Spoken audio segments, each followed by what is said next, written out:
काल तुम्ही एक भाषण ऐकवलं सभेमध्ये काय सांगणार? मुस्लिम मतांच्या संघटना आहे त्या वोट जिहादचा नारा दिला त्यांनी.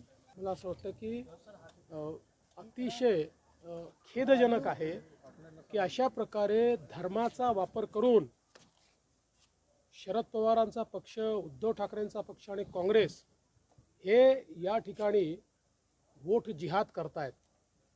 सज्जाद नोमानी उलेमा काउन्सिलचे प्रमुख यांनी 17 मागण्या या तीन पक्षांना दिल्या होत्या. या मागण्या देखील इतक्या भयानक आहेत. 10% आरक्षण मुस्लिमांना द्या.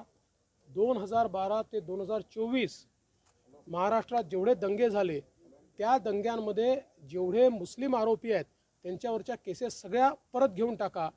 RSS वर बंदी लावा. अशा प्रकारच्या 17 मागण्या त्यांनी दिल्या आणि या पक्षांनी त्यांना बकायदा पत्र देऊन त्या मागण्या आम्ही मान्य करू असं या ठिकाणी सांगितलेलं आहे. आणि आता ते सज्जाद नोमानी सांगतायत, अपील करतायत आणि सांगतायत वोट जिहाद करा.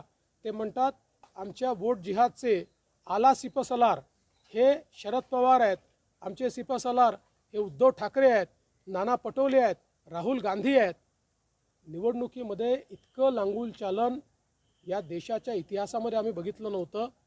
एक प्रकारे केवळ पोलरायझेशन करण्याकरता, अल्पसंख्याक मतं मिळवण्याकरता अशा प्रकारे जर या ठिकाणी हा विरोधी पक्ष महाविकास आघाडी काम करत असेल तर त्याच्या विरुद्ध आपल्याला निश्चितपणे सगळ्यांना एक व्हावंच लागेल.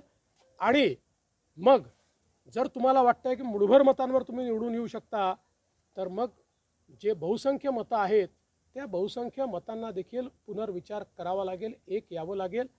आणि याहीपेक्षा भयानक आज नोमानींचा दुसरा व्हिडिओ आलेला आहे, ज्या व्हिडिओमध्ये ते असं म्हणतात की काही लोकांनी लोकसभेत, काही मुस्लिम समाजाच्या लोकांनी लोकसभेमध्ये भाजपला मतदान केलं, ते शोधून काढा आणि त्या लोकांचा दानापाणी बंद करा आणि त्यांना सोशल बायकॉट करा. आणि हे स्वतःला सेक्युलर म्हणवणारे लोक आज त्याबद्दल एक शब्दही बोलत नाही. ही जी एक प्रकारचे एक्स्ट्रीम पोलरायझेशन करण्याचा प्रयत्न हा जो काही महाविकास आघाडी करते त्याला आम्ही निश्चितपणे उत्तर देऊ. उद्धव ठाकरे सोशल बायकॉटिंग ही नवीन प्रकारची अस्पृश्यता निर्माण करण्याचा प्रयत्न केला जातो. हा गुन्हा आहे. तुम्हाला कोणाला सोशल बायकॉट करता येत नाही, हा गुन्हाच आहे. म्हणूनच किरीट सोमय्यांनी आता त्या संदर्भात एक इलेक्शन कमिशनकडे तक्रार देखील केलेली आहे.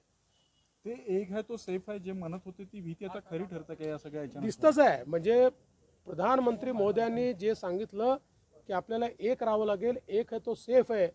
आज काँग्रेस जाती जातीमध्ये विभाजित करण्याचा प्रयत्न करते आणि दुसरीकडे महाविकास आघाडी आणि काँग्रेस मिळून आपल्या सगळ्या जे काही मुस्लिम समाज आहे त्या मुस्लिम समाजामध्ये एक्स्ट्रीम पोलरायझेशन करण्याचा प्रयत्न करून ही निवडणूक ते जिंकू इच्छितात.